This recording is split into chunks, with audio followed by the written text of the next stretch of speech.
नमस्कार दोस्तों। गणगौर भारत के राजस्थान राज्य, गुजरात, मध्य प्रदेश और पश्चिम बंगाल के कुछ भागों में मनाया जाने वाला त्योहार है। गणगौर का त्योहार माता पार्वती और भगवान शिव की पूजा का दिन है। ये त्योहार चैत्र महीने के शुक्ल पक्ष की तृतीया को मनाया जाता है। गणगौर का मतलब है गण और गौर। गण का मतलब है शिव, गौर का मतलब है पार्वती। माना जाता है कि राजा हिमाचल की पुत्री गौरी का विवाह भगवान शंकर के साथ चैत्र शुक्ला तृतीया को हुआ था। इस दिन विवाहित महिलाएं अपने पति की लंबी उम्र के लिए व्रत और पूजा करती हैं।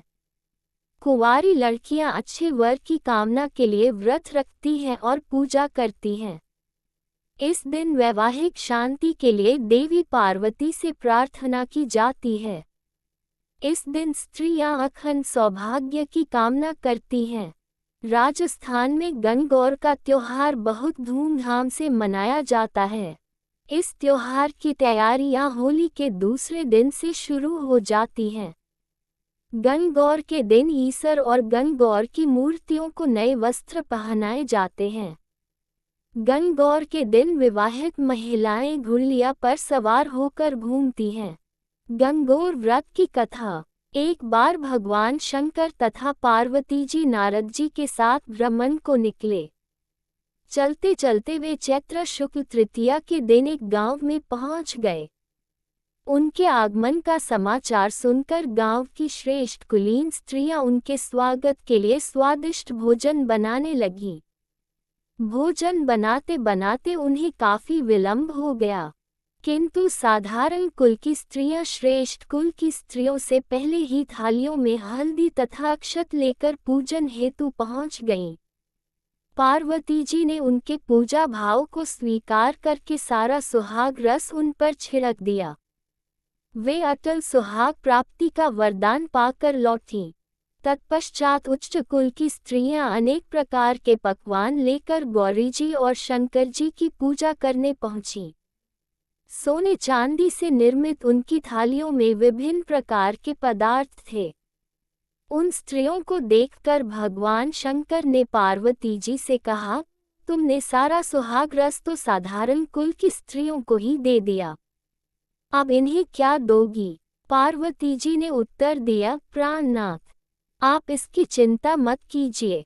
उन स्त्रियों को मैंने केवल ऊपरी पदार्थों से बना रस दिया है, इसलिए उनका रस धोती से रहेगा, परंतु मैं इन उच्च कुल की स्त्रियों को अपनी उंगली चीरकर अपने रक्त का सुहाग रस दूंगी।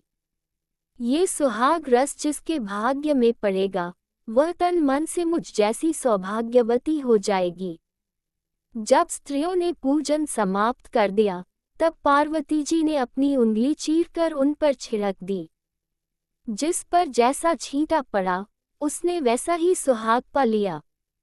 तत्पश्चात भगवान शिव की आज्ञा से पार्वती जी ने नदी तट पर स्नान किया और बालू की शिव मूर्ति बनाकर पूजन करने लगी। पूजन के बाद बालू के पकवान बनाकर शिवजी को भोग लगाया। प्रदक्षिणा करके नदी तट की मिट्टी से माथे पर तिलक लगाकर 2 कण बालू का भोग लगाया। इतना सब करते करते पार्वती को काफी समय लग गया। काफी देर बाद जब वे लौट कर आए तो महादेव जी ने उनसे देर से आने का कारण पूछा। उत्तर में पार्वती जी ने झूठ ही कह दिया कि वहां मेरे भाई भावज आदि मायके वाले मिल गए थे, उन्हीं से बातें करने में देर हो गई। परंतु महादेव तो महादेव ही थे, वे कुछ और ही लीला रचना चाहते थे। अतः उन्होंने पूछा, पार्वती, तुमने नदी के तट पर पूजन करके किस चीज का भोग लगाया था और स्वयं कौन सा प्रसाद खाया था? स्वामी, पार्वती जी ने पुनः झूठ बोल दिया, मेरी भावज ने मुझे दूध भात खिलाया, उसे खाकर मैं सीधी यहाँ चली आ रही हूँ। ये सुनकर शिवजी भी दूध भात खाने की लालच में नदी तट की ओर चल दिए। पार्वती दुविधा में पड़ गईं। तब उन्होंने मौन भाव से भगवान भोले शंकर का ही ध्यान किया और प्रार्थना की, हे भगवान, यदि मैं आपकी अनन्य दासी हूँ तो आप इस समय मेरी लाज रखिए।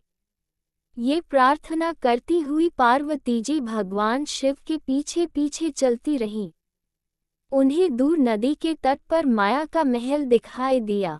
उस महल के भीतर पहुंचकर वे देखती हैं कि वहां शिवजी के साले तथा सलहज आदि सपरिवार उपस्थित हैं। उन्होंने गौरी तथा शंकर का भाव भी न स्वागत किया। वे 2 दिनों तक वहां रहे। तीसरे दिन पार्वती जी ने शिव से चलने के लिए कहा, पर शिवजी तैयार न हुए।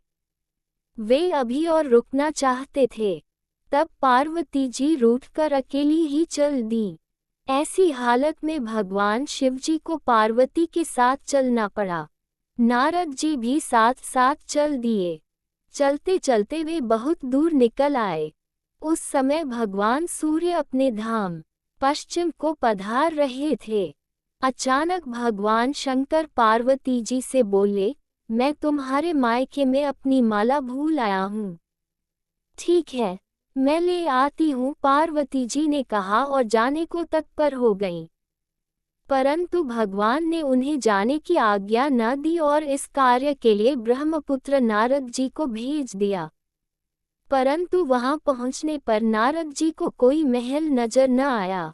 वहां तो दूर तक जंगल ही जंगल था, जिसमें हिंसक पशु विचर रहे थे। नारद जी वहां भटकने लगे और सोचने लगे कि कहीं वे किसी गलत स्थान पर तो नहीं आ गए। मगर सहसा ही बिजली चमकी और नारद जी को शिवजी की माला एक पेड़ पर टंगी हुई दिखाई दी।